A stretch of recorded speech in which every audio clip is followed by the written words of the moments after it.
ha yerri takka shamarree diyaasbooraa miti waan fedhe haa ta'u haa fuutu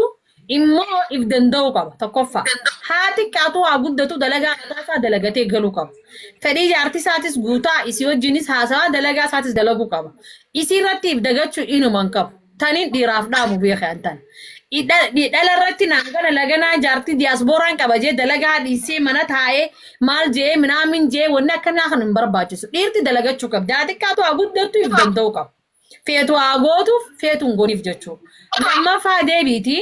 jaarsaa jaartiin mana takka keessa gizee waliin galanii akhlaaqa nuti eenyurraa barra yoo jenne nuti islaama wanni nuti fakkeenya godhannee jalaa barachuu dandeenyu rasuula keenya alayhi salaatu wassalaami. Rasuulli Khadiija miila dhiquu ture ergamuu tureef Aayishaa akkasitti tajaajiluu ture gargaaruu ture mana keessatti. Nuti illeen akkas jechuun nuti amma dhalaan takka sii ergamti waan ati barbaaddu sii gooti ati illeen haatee waan isin barbaaddu yoo gooteef